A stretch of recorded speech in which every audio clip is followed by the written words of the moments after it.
Okay, today we're going to start Mishnah and Pei Aleph on the base. It's 6 lines from the bottom, the first of the wide lines. I thank Hashem that you're able to learn Torah every day. In this chus of our learning, we should have the base of English. Amen. Okay, the Mishnah starts off like this: Hanitanim bifnim shenisarvu benitanim bachutz. If the blood of a sacrifice that was meant to be applied inside the sanctuary, which were very select sacrifices. That was like if the entire congregation sinned, and they would bring this special chatas, they would apply the blood inside. Or on Yom Kippur, there were sacrifices that would go inside. It got mixed up with a regular, let's say a chatas that was supposed to be put outside, and on the outside altar. So now there's a problem of where to apply the blood. Do you put it on the inside altar? Do you put it on the outside altar? You can't put it on the inside altar because we have a verse that says you're not allowed to bring inside. Kol chatas ashayuva dama bifnim. Any chatas that the blood is brought inside should be burnt with fire. We have a pasuk that says that. So what do you do? So the chachamim say, or maybe everyone says, yishpachu la'ama. You have to pour it into the Drain. Pour it down the drain. Now, Rabbi Eliezer in the past said that whenever you have a problem like this, all you have to do is put it where it belongs, and the blood that doesn't belong there, you just consider like water. So Rabbi Eliezer could get away with saying that don't pour it down the drain. And Rabbi Eliezer doesn't say anything here. Wait for the Gemara. The Gemara was going to ask that. Nasan bachutz v'chazar v'nasan b'chnim. Let's say the person didn't ask any questions, and he applied the blood to the outside altar. One second.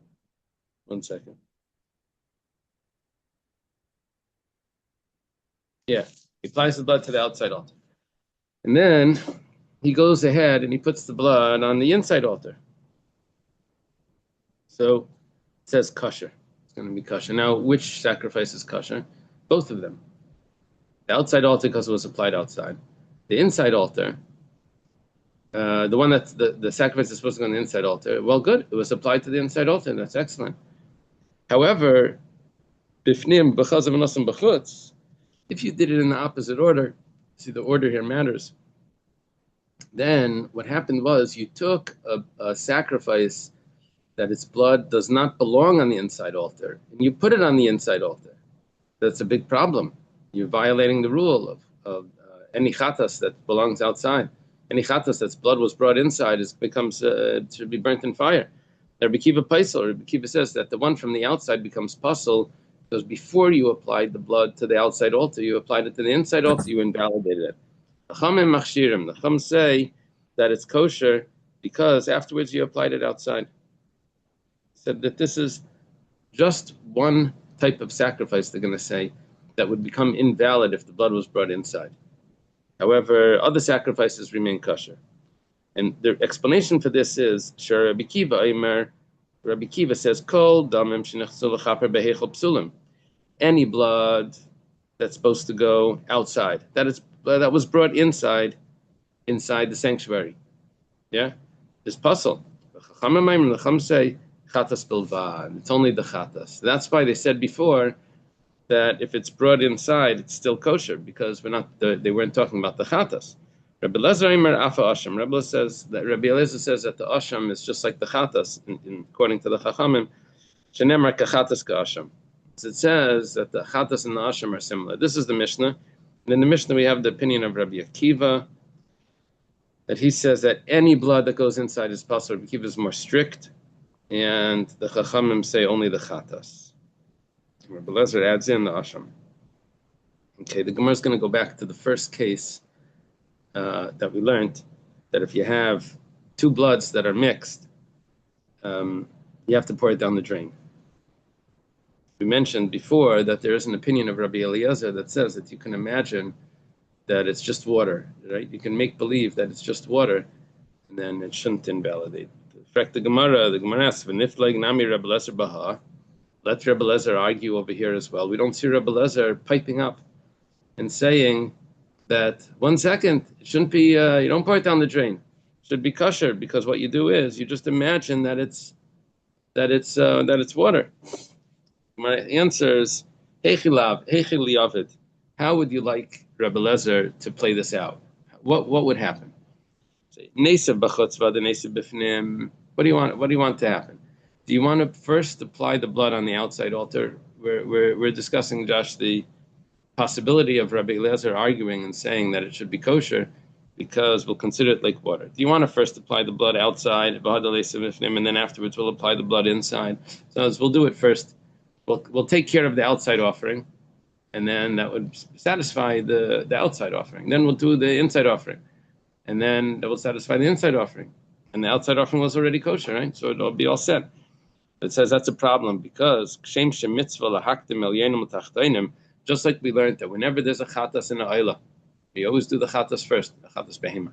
You always do the blood that goes on the upper part of the altar before you do the blood that goes on the lower part of the altar, because the upper part of the altar is apparently holier. So too, if you ever have a mixture, you ever have two bloods, you would always, or two sacrifices, you would always have to do the one that goes inside before the one that goes outside. So we can't tell you to do the blood that goes outside first. Now, it's a little surprising because you would think that, okay, so l'chatchila, you're supposed to do the one inside first, but what you're doing now is you're doing nothing. But basically what we're saying is doing nothing is better than doing it wrong. Pour it down the drain is better than doing the order wrong. What's the name of the term that they use? Ryan means view it as, make it appear. You're supposed to do the inside before the outside. Okay, so now the Gemara suggests the opposite. So put the blood inside. And then what will we say? Even though you put it inside, but we'll just imagine that it's water. This kiven de kachatas v'asham, you have a problem. Since if it would be a chatas and asham, we know that would invalidate the carbon, right? Even according to the chachamim. And Rabbi Eliezer is the one that adds in the asham, right? Rabbi Eliezer was the one that argues with Rabbi Kiva. He says he argues with the chacham. He says not just the chatas but even the asham. So the chi nichnas daman psulin, that if their blood would enter into the sanctuary, it would invalidate the entire sacrifice. Leipsikale. So then it's not so clear that you could say that this is what you do, because there are some karbanos that become pasul and some karbanos that don't become pasul. So therefore, even though according to Rebbe Lezer, it would be acceptable to do this, to go put the blood inside, you don't have to automatically pour it down the drain. You could first put the blood inside and then do the one outside. But Rebbe Lezer didn't pipe up because it would take too long to explain only in certain cases that this would be acceptable, but not by all cases. Because by the Chatas Asham, it won't be acceptable. Okay. Next piece of Gemara. Said, Shahaya Rabbi Kiva Imer. Because Rabbi Kiva said that any sacrifice that the blood goes inside when it wasn't supposed to go inside becomes invalid. Yeah? We say like this. Amar Rav Yehuda Amar Shmuel. Rav Yehuda says in the name of Shmuel. Now you really have to see what the pasuk is talking about to get this. Kol chatas. Okay. Vayikra vav chav gimel.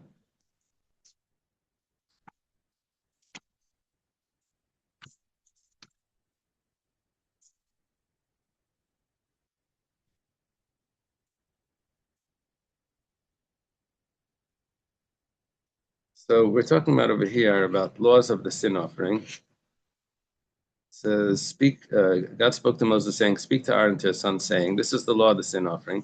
Sin offering should be slaughtered before God in the place where the burnt offering is slaughtered, which is the most holy offering. The priest who offers it should eat it, should be eaten in a holy place. Any food that touches its meat will become holy, subject to the same laws. Any of its food is sprinkled on a garment, you should wash it. Earthenware vessel in which the meat of a sin offer is cooked must be broken. If it's cooked in a copper vessel, it should be purged in boiling water. and rinsed with water. Okay. Every male among the priests may eat it. It's the most holy offering. Okay, now the pasuk says, any sin offering whose blood was supposed to be burnt on the outer altar, and some of its blood was brought to the tent of meeting to make atonement in the sanctuary, is invalid, should not be eaten. In the Hebrew, that is, "B'chol chatas asher yuvha midam alayil mayed lechaper b'kodesh, lo yachal." Any chatas that the blood was brought to the tent of meeting to atone in the holiest should not be eaten; it should be burnt in fire. Now, there's two ways of reading this pasuk. One way is kol chatas asher yuvha midam alayil mayed lechaper b'kodesh lo yachal. Any chatas that doesn't belong in the oil mayed, but you brought it in anyway, should not be eaten; it should be burnt. Another way of reading it is any chatas that does belong in the oil mayed, it's not eaten; it's burnt, which is true. What's called the chatas apnimis it's not eaten; it's burnt. So, but there's two ways of reading this. One way of reading this is that you did something wrong. The other way of reading this is that you did it correctly, and we're telling you the law when you do it correctly. Depending on which sacrifice it's talking about, it doesn't say clear chol chatas doesn't belong in the oil mayed. It says chol chatas sheyuva that was brought to the oil mayed. Okay, so now let's take a look at Rabbi Akiva. Akiva says the entire chapter, the entire paragraph here was talking about a korban chatas, and then we say kol chatas sheyuva dam. Does Lama Davar Daima? What is this similar to? The Talmud Shemazag L'Rabbi B'Chamen. They used to mix the drink. They would mix it with water. So they could have it cold. They could have it hot. They would mix water into the wine. So Va'amar Loi Mizaykli. Master, the student was mixing the drink for the master with hot water, and the master tells him, "Mix me another drink." So, Amalai, the student says, Bameh. What do you want me to mix it with? What type of water would you like, cold or hot? Amalai, aren't we talking about chamen? That's what, that's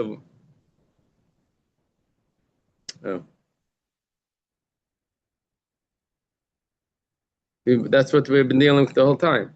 So therefore, achshav bein b'cham bein b'tzainin. When I told you to mix me another drink, we were thinking like he finished the first one. He didn't finish the first one. The first one's still there. He says, make another one. So what's he making another one for? Making another one, do another one, must be because he's telling him he wants it a little different. He says, bein b'cham bein b'tzainin, whether hot or cold. It's a little interesting. I think the explanation here is like this: that if he was talking about chamen the whole time, then when he mentions chamen again, he doesn't mean to say specifically chamen, hot water. He means to say that now you could do with anything, even chamen, even hot water. He's adding into everything. So Hachanami, if we take a look back at these psukim, we'll say michti. The chatas askin vasi. The whole time, what was the section talking about? We were talking about a chatas. We had all the laws of the chatas here. So chatas the kasser rachman alami. Then why do you have to say on the last verse? We say in any chatas that the blood was brought inside the sanctuary should be burnt. Why do you have to say chatas? Just say anyone that's brought into ella v'adai chatas kaminala. Rather, we're talking about that even the chatas, lav chatas kamina, not just the chatas, ella kol kodshim. Rather, any sacrifice, including the chatas. Now, why would chatas be a chiddush? The answer to that is, Rashi explains, because I could have thought that there are certain chatos that actually do come inside the sanctuary. So I could have thought another chatas that comes inside. I know it happens in other instances, so we'll let it pass. Kamash malan, that even the chatas that comes inside, that doesn't belong inside, is going to be burnt. Becomes invalid.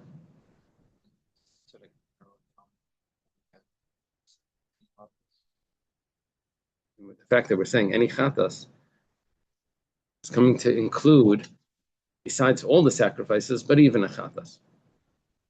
And where the example over here is when a master tells a student to mix him a drink, and the student says, with what? So he says,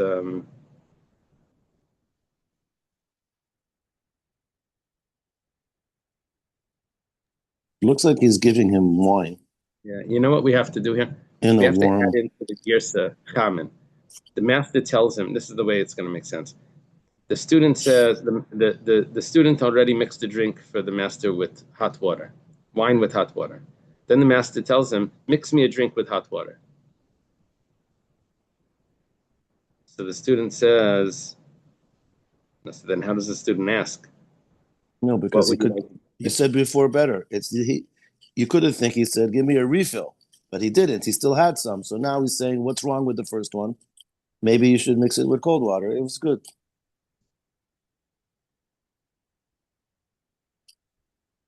Yeah, it's a little confusing. There's a Karen Ira that the commentator here is explaining something a little different. The Taisus is saying that he says the fact that he says mix me a drink is already saying too much. So the fact that he didn't have to say that, you just say bring another one. Why does he have to say mix it again? So what he means to say is that now you can use either hot or cold because he added in some extra words. So he wasn't just saying what we did previously. He's adding in more options. You can do more. So too when it comes to the carbon, when it says any chatas that comes inside. What do you mean any chatas? You were talking about a chatas. So it's coming to add in that not only everything else, but even the chatas. That's the logic of there. Which is Rabbi Kiva's opinion that any sacrifice that the blood was brought into the sanctuary becomes invalid, whether it's a chatas or not. Okay. Maskefler Rav Huna Breder Rav Yeshua. Rav Huna Breder Rav Yeshua has a question on this. It says Michti. Israbu kol kodshim le'inyan Mariko Shtifa. If you look with a few verses previously, it says that if a sacrifice got absorbed into a vessel, you use the earthenware vessel, use the copper vessel. If it's earthenware, then you have to break it. They actually found the shards in Shiloh, like piles and piles of earthenware shards next to the Mishkan, because after a sacrifice, you had to break the vessels that was cooked, because you can only hold the vessel for that day. Afterwards, after that day, it becomes nicer. The flavor, the chatas becomes puzzle after when it hits nightfall. When it hits the morning, actually, when it hits the morning, it becomes puzzle. So the following day would be like treif. An earthenware vessel, you can't kasher, you just have to break it. But if it would be a copper vessel, then you can kasher it. So it's talking over there about sacrifices that you have to kasher, mriku shtifa. You rinse it and scrub it. So which sacrifices over there were we referring to that get absorbed into a vessel? So it says, Rav Huna Breder Rav Yeshua says, we included all sacrifices, not just the chatas. So therefore, chatas the kasav rachmana lamali. So therefore, when you said over there that the chatas, you don't have to say that it's referring to all the sacrifices, because we were talking about all the sacrifices, even though you mentioned chatas before. But we know that it's not just the chatas; we know that it's all the sacrifices, because every sacrifice has the same halacha when it comes to the absorption into the vessels. So Shema Mina, the fact that you're saying chatas, Shema Mina chatas in midiyachin, you probably mean specifically the chatas. He's asking on the way of Rabbi Akiva, who was learning this. He says, Let's take a different example. The student is mixing drinks for the master. Some of them are hot, some of them are cold. Amarlai, now the master says, Al timzagli al b'chamin. Now I would like only hot. What's the halacha now? So only a chatas. You mentioned chatas now. Before you were talking about everything. Now you say chatas, you probably mean specifically. At the time of the Rabbi Akiva, rather, we're going to need to say that the reason for Rabbi Akiva is a little different. You see, this is all Amoraim explaining Rabbi Akiva's view. Before we had Rabbi Yehuda saying in the name of Shmuel. Rav Huna Breder Rav Yeshua has a question on that. We jumped about 4 generations from Rabbi Yehuda Shmuel to Rav Huna Breder Rav Yeshua. So rather, we go back and we explain a new pshat, not the way Shmuel explained it. Time of the Rabbi Akiva is mechatas v'chol chatas. You have to look at the words. It says chatas and it says kol chatas. It says v'kol chatas ashiyu v'dam, any chatas that the blood was brought in. So it didn't have to say kol chatas. Could have said chatas. Why does it say kol? It's coming to include all other sacrifices. It's a limit from the pasuk, as opposed to contextual understanding of the paragraph. The Tanya, taught in the Brisa. Chatas, we speak about a chatas that the blood was brought inside to the sanctuary that it becomes puzzle. Ainly ala chatas. I only think a chatas this would apply to. Kachi kadashim minayin. How do I know that other sacrifices that are extra holy, the same law applies? Maybe an oila or something. Talmud loymar kol chatas has an extra word kol. Teaches me anything. Kachi kala minayin. How do I know even other sacrifices also become invalid, like a shlamim or something? So we actually have a brisa that explains Rabbi Akiva differently. So why did Rabbi Yehuda Mishmul maybe didn't know the brisa? Amalei Rabbi Yossi Aglili says to Rabbi Akiva, we're going back in this brisa. There's a conversation. It says Afilu atamar b'kolayim kuli. Even if you're going to bring extra words the entire day, you're never going to reach the law that you got. It says because Eini Shemelach, I'm not going to listen to you. That the word chatas, the kol chatas or vichol chatas, is going to include every sacrifice. He says, Ella chatas, what we're going to do is, I'll say it like this. Chatas that becomes invalid if the blood goes inside, ainly ella chatas yachid. I would have only thought that it's an individual chatas, in the chatas for an individual sin of an individual. He brings a female sheep, a regular chatas. Chatas tzibur minayin. How do I know if the community sin, if the blood goes inside, that it would be invalid? This is strange because it's actually supposed to go inside. Talmud leimer kol chatas.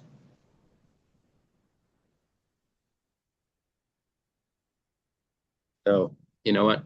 Community chatas here maybe means the chatas, the goat that's brought on Rosh Chodesh does not go inside. It doesn't mean the community chatas when the community sins. It's a community chatas. It means like the Yom Tov chatas, the Rosh Chodesh chatas. So that blood does not go inside. Okay, so that makes sense. How do we know that if you brought it inside that it would invalidate it? Kol chatas. It says kol chatas. Mainly ala chatas zachar. I would only know a special chatas. Maybe the community chatas is a male.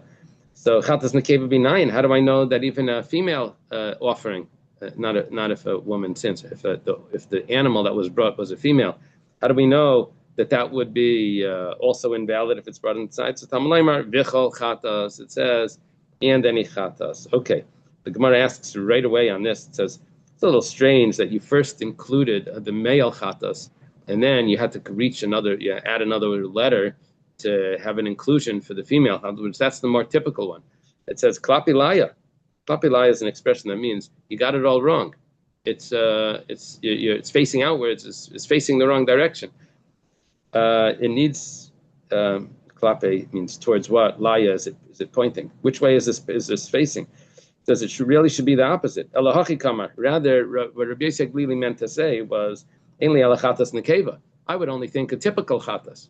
How do you know the atypical chatas? Chatas zachar minayin. So for that, Talmud leimar vichol chatas. Basically, what Rabbi Yossi Glili just did to Rabbi Akiva says, because I have these extra words, it's going to be including every sacrifice in the world that enters into the sanctuary is going to be invalid. Rabbi Yossi Glili says you can keep going on, but I can keep dividing this up into segments of chatas.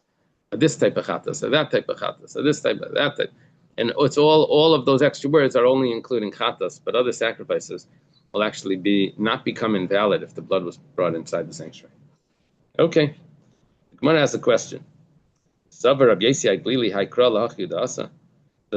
Glili even think that this pasuk itself that he's arguing with Rabbi Akiva about, that any chatas, that the blood comes inside, is going to invalidate? Does he even think that this is actually talking about the blood that's going inside when it's not kosher, when it's not supposed to go inside?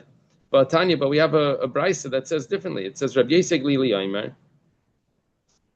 Rabbi Yossi Glili says Lafisha Matzina Kol Inyan Kulei.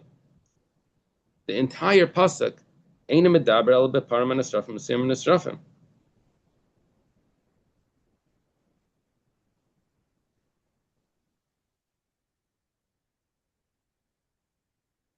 Rabbi Yossi Aglili learns the pasuk in the opposite way. The way that when we read the pasuk, we gave two options. The pasuk says, any chatas that the blood was brought into the sanctuary. Is that talking about that it wasn't supposed to be brought into the sanctuary? Or is it talking about that it was supposed to be brought into the sanctuary?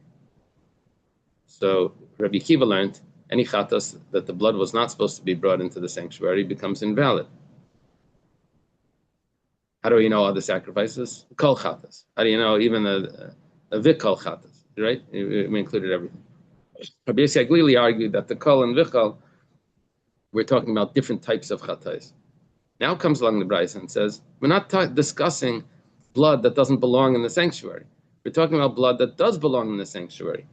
And how does the pasuk conclude? It says, it's burnt with fire. Now, a typical chatas, the blood is supposed to go on the outer altar, and then it gets eaten. The special chatas that the blood goes on the inner altar is not burnt. The flesh is not burnt inside the courtyard. It's taken outside the three camps. It's burnt in a special place outside the three camps, and over there it's burnt.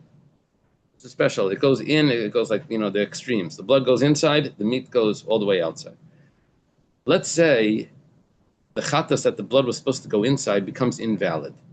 Do you still burn the meat outside the three camps? Do you still have that law that is supposed to burn? So he says like this: the kola inin kula in medaber papar manasrafim asim manasrafim. The special chatayis that the blood was supposed to be applied to the inner altar, and the pasuk is teaching me lisreif psuleim abei sabira, that if it became invalid, instead of burning it where it usually gets burned outside the three camps, over here it's going to be burnt actually in the courtyard. Lamed B'leisas is coming to tell me that it should not be eaten. Now, it doesn't matter if it's invalid or it is valid. This type of chatas that the blood is brought inside is never eaten. You don't eat this chatas. In typical chatas, you do eat. The special chatas that the blood is applied inside, you don't eat. Okay. So Rabbi Yossi Aglili doesn't even learn the pasuk the same way that Rabbi Akiva is learning it. So what was that whole conversation about? Amrullah, the Chacham say to Rabbi Yossi Aglili, Chata shenichnas dam lefnai v'lefnim minayin. According to you, the whole pasuk isn't talking about a chatas that the blood doesn't belong in the sanctuary. It's talking about a chatas where the blood does belong in the sanctuary, and it's just telling me that if it became invalid, you don't burn it in the place where you took outside, burn it inside. How do I know the halacha that we're talking about? How do you know the halacha that a chatas that the blood belongs on the outer altar? What do you do if you brought it on the inner altar? The whole pasuk isn't talking about that. Amar lahem, he says that halacha I'm going to know going back to the inauguration of the Mishkan, back in the days when Nadav and Avihu passed away. It says over there that one of it was Rosh Chodesh, right? And they brought a sar, and Moshe Rabbeinu got upset that they didn't eat the meat. So Aaron says, Moshe says to Aaron, "Why didn't you eat the meat?" He says, "Hein lehuva." You didn't bring the blood inside. In other words, which meant that if you would have brought the blood inside, then you wouldn't have been allowed to eat the meat because it would have become invalid because you brought the blood on the wrong place. So everything was done appropriately. Why didn't you eat the meat? Now, in that context, what was actually happening was they didn't eat the meat because they were einanim. They were mourning for the son. Now, that was a special inauguration ceremony where you didn't have the laws of einanim. But the problem was that sacrifice that they were discussing was not an inauguration sacrifice. That was the regular Rosh Chodesh sacrifice. So they were saying that maybe this sacrifice, they didn't want to eat it because that was not a one-time sacrifice. That was a sacrifice that would be brought every month. And so this was a regular typical sacrifice that an einin was not allowed to eat from. So they had a good explanation, but Moshe was assuming that sacrifice was considered like an inauguration sacrifice where the law wouldn't apply. So he said, so what was wrong with it? It didn't become invalid, which meant that if it would have been brought inside, the blood would have been brought inside, it would have, yes, become invalid. So Rabbi Yossi Glili has a source that if the blood is brought inside, it becomes invalid. But it's not the pasuk that Rabbi Akiva is quoting. Now the problem is, why is he arguing with Rabbi Akiva about what the pasuk is including? It's including a chatas or including a kodesh kadashim and other kodesh kalim, where Rabbi Akiva says, he says it's only talking about this type of chatas and other. It's not even talking about this at all. It's talking about a chatas pnimis where the blood's brought inside. So the Gemara answers Lidvarav to Rabbi Akiva Kamar. That argument was all what do they call it? Polemics. Where you're doing this just in a debate form. When he's arguing with Rabbi Akiva, that's what he was arguing. That's not what he held. He held totally different. He was saying, Rabbi Akiva, according to your logic that you think that this is coming to include every sacrifice, let me tell you that you're wrong. I don't hold to this at all. But in your logic, you don't have it correct. That's Rabbi Yossi Glili was a student and a friend of Rabbi Akiva. He argues with Rabbi Akiva. He's not it's not like the other 5 students. He was like Talmud Chaver, it's called. Okay. Next Mishnah. Yeah.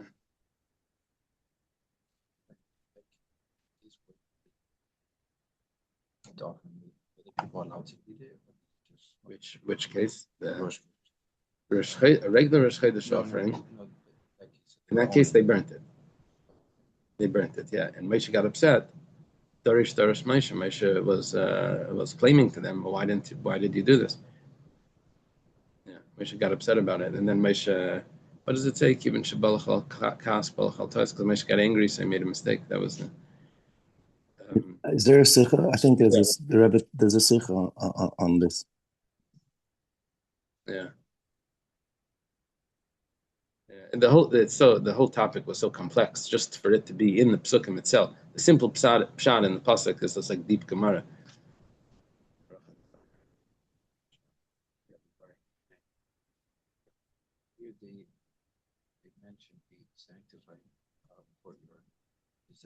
Yeah.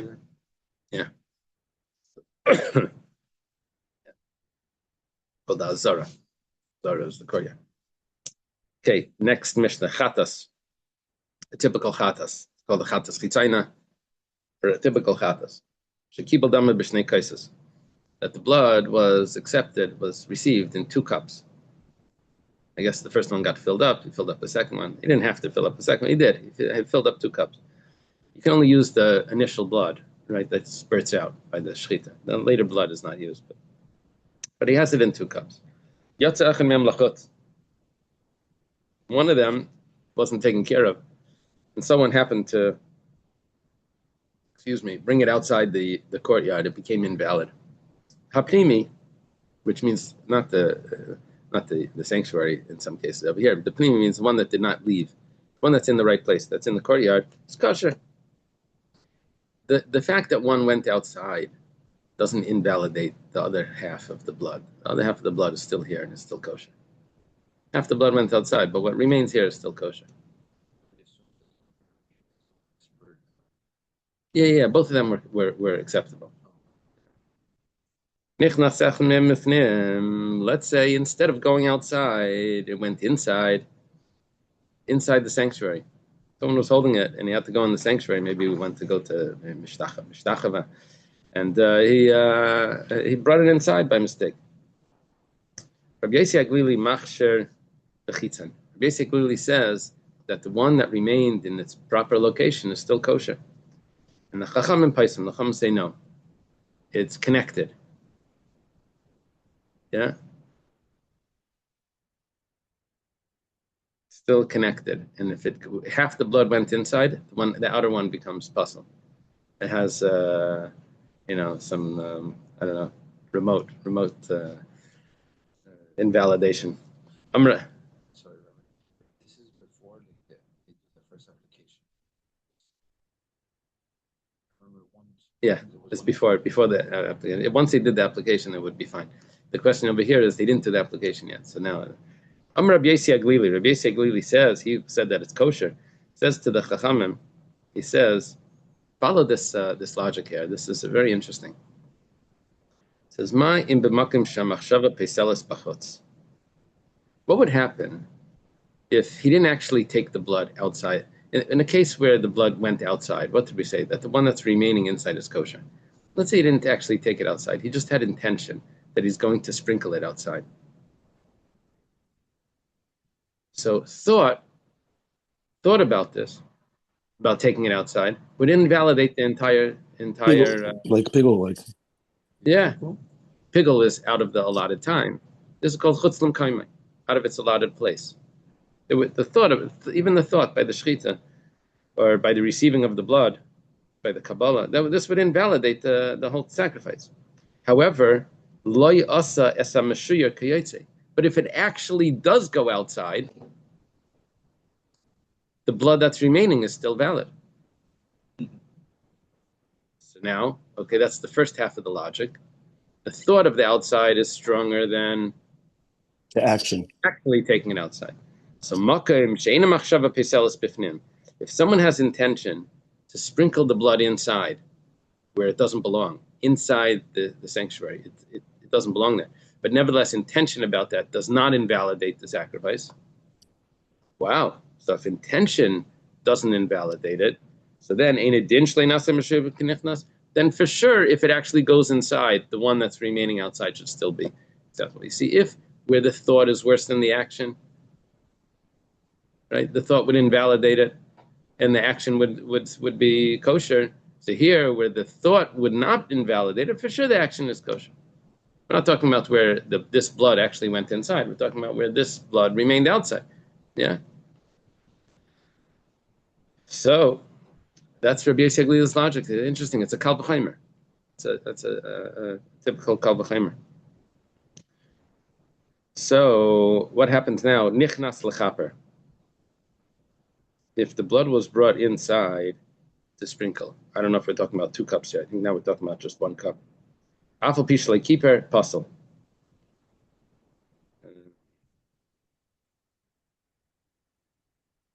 And maybe it's just the opinion of Rabbi Yossi Aglili, of the Chachamim. How does your commentary explain this line? Just 1 second.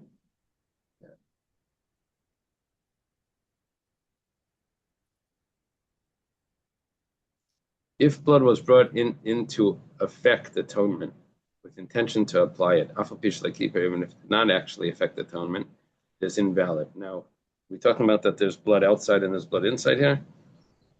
They don't mention it. They're no help. Maybe it's only 1 cup.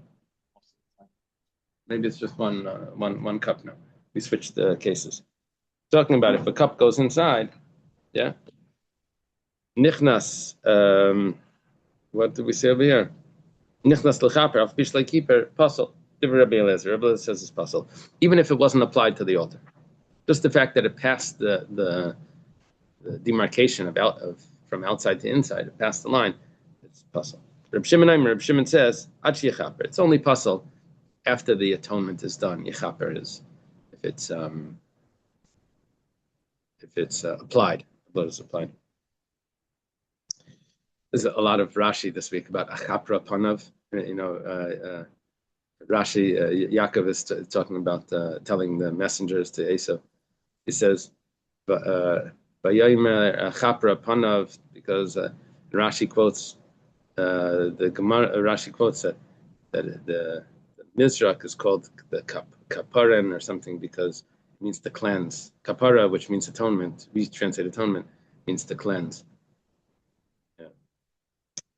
Shimon Aimer Chiachap. Rabbi Yehuda says, Im hichnes b'shoigeg kosher. Rabbi Yehuda says that if the blood went inside unintentionally, it's kosher. Kol adam psulim shenitnu al gabi mizbech lehertzatzitz. The Mishnah says more. It says that any blood that was invalid, that went on the mizbech anyway. I think he means the when you forgive, then there's no more revenge. Right. Like you eliminated completely. Right. Okay. Right. It's another term for atonement is cleansing. That It's a cleansing. So, but Rashi over there wants to translate achaper means to cleanse. Anyway, so it says any blood that was put on the altar. So we know that the tzitz, which is the plate that went on the forehead of the Kohen Gadol, is an atonement for contamination. So the Mishnah says that it's only atonement for contamination, but not for other invalidations. El alatami, the only thing that the tzitz is meratza, the tzitz will atone for, is only for something that's impure. But it won't atone for other invalidations. For example, if it goes outside, if the blood was brought outside the courtyard, and then you put it on the altar anyway, you say, well, the Kohen Gadol is wearing the tzitz, it should work. No, it only works for contamination. That's the only thing that the tzitz helps for. Tanya, starting the Bryce. Rabbi Yossi Glili. Yossi Glili had the Kal V'Chaimer to say that if the blood was brought in the sanctuary, it should definitely, the remaining blood outside should definitely be kosher. Yeah? Because if the blood, basically Glili holds that if blood that was brought, half the blood was brought outside the courtyard, the remaining blood is kosher. So if half the blood is brought inside the sanctuary, for sure the remaining blood is kosher. And he has to do with the machshava. He had a kal v'chaim with machshava. Machshava for outside would invalidate, machshava for inside would remain kosher. So for sure the remaining blood is kosher. So the Brisa quotes Rabbi Yossi Glili, he quotes the Kal V'Chaimer, B'ma b'makom shemachshava piselis b'chutz. Just as, or whereas for thought would invalidate the remaining blood, or if it was brought outside. But it doesn't invalidate the remaining blood that's inside if it's actually brought outside. If it's actually brought outside, the blood that's remaining inside doesn't become invalid.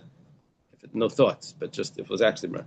Makam shein machshava pisel b'fnim, where thoughts do not invalidate it. And for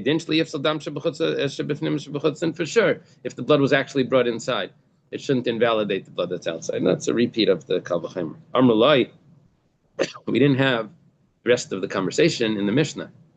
The Mishnah is more classical. It tells me what it wants to say. It doesn't give me any elaboration. The Brises elaborate on details that the Mishnah censored. The Mishnah kept it short for to memorize. It's like the the classical edition. This is Bryce is not the bloopers. It's the those are the mistakes. This is the Bryce is the like unedited, the full script that didn't get the full conversation that they have to cut out pieces to fit it in the Mishnah.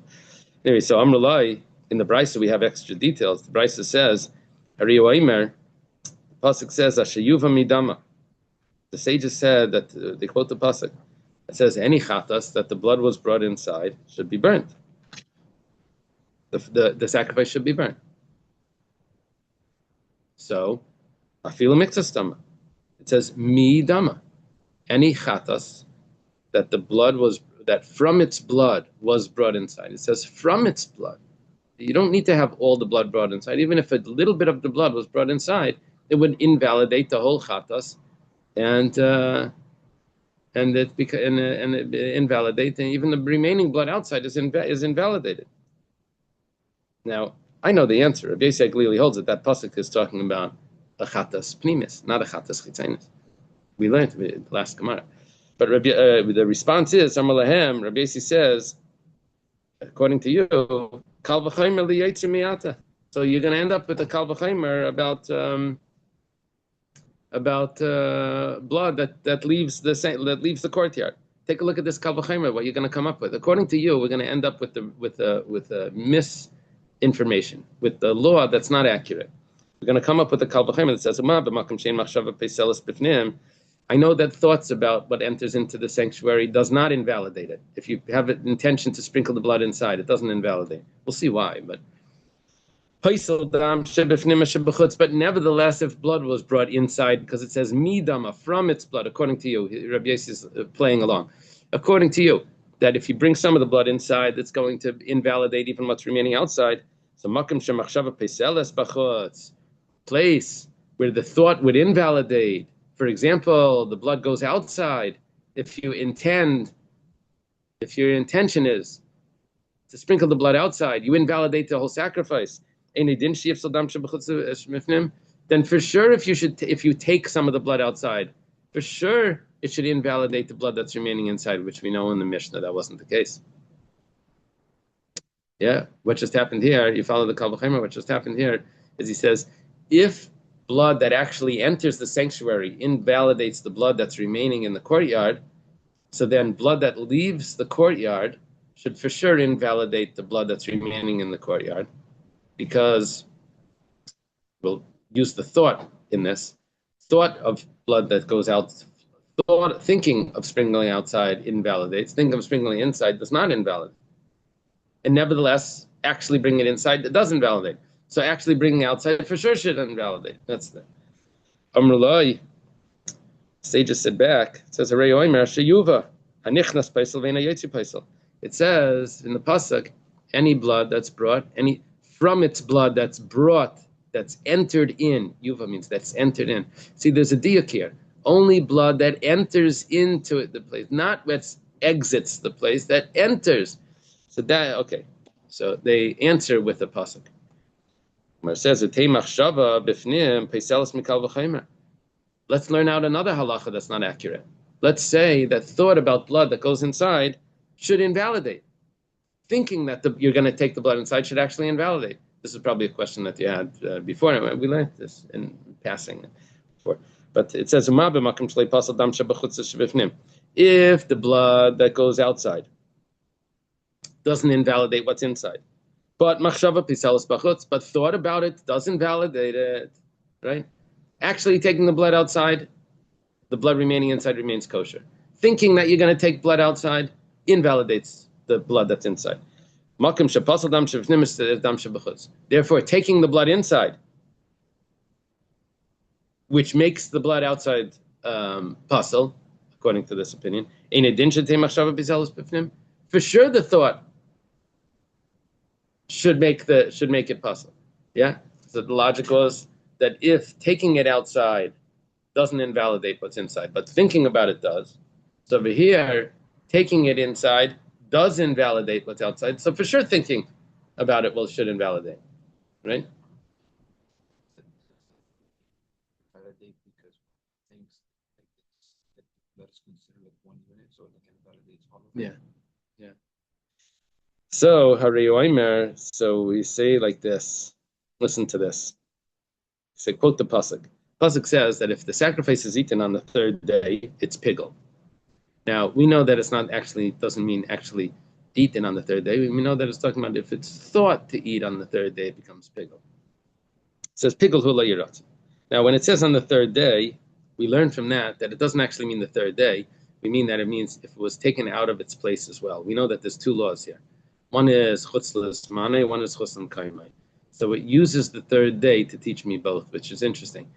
And when it says the third, so the Gemara learns from it, what do you mean third? The makim shiyehei mishulish b'dam b'basar beimurim. It needs to be that you had thoughts of bringing the blood to a place that in that place you could do the application of blood, you could eat the meat, and you could burn the limbs. Now, what place is that? That's the place outside the temple. We are in the days where you're allowed to have a bama, you're allowed to apply the blood, burn the limbs, and eat the meat. But inside the sanctuary, inside in that area, you're never allowed to burn the limbs or eat the meat. I don't know about eating meat, but you're never allowed to burn the limbs. So if that's the case, so therefore the thoughts about this the thoughts that invalidate only apply to a place that's eligible for all three things. Okay, the Gemara asks, I wish I could get to the Tanur Rabbanan. Yeah, I have to get to the Tanur Rabbanan, or else I'm not going to be able to, on Sunday I won't be able to start in the middle. So give me another 2 minutes over here. So the Gemara asks that let the thoughts of sprinkling blood outside, that should be kosher. It should be kosher if he has intention to sprinkle outside. If the blood actually enters the sanctuary, it invalidates the blood that's outside, Ein machshav b'selis blei, but thinking about it doesn't invalidate the blood that's left in the courtyard. Right? Thinking about sprinkling it, the blood that's in the courtyard is still good. Bifnim. Ein machshav b'selis blei bifnim. Makim shalai pasal dam shebechutz shebifnim. So a place where the makim, if the blood is actually taking it outside, so for sure, for thoughts should not invalidate. Yeah, if the blood goes outside, the blood that's remaining is still kosher. So for sure, thinking about the blood going out, for sure the blood that's inside should be kosher. The Gemara says, Talmud Laimar, pasuk says, Shlishi chutz l'zmanai pigol chutzlam kaimai. We learn from this pasuk that chutzlam kaimai, thinking about it, also invalidates. Okay. The Brisa said, basar hayotze lachutz basal nichnas lifnim is kosher. Yeah. The blood that goes outside is invalid, but I'm sorry, not blood. This is meat. Meat that actually, you know what? Let's leave it by here. This is a new piece. Basar hayotze. We're up. We did like 10 lines from the top, 8 lines from the top. We're up to basar, flesh. Yeah, let's leave it right there for Sunday. Okay. Okay. Have a good day. Have a good Shabbos, everyone. We may need the 3rd volume if you use the art scroll.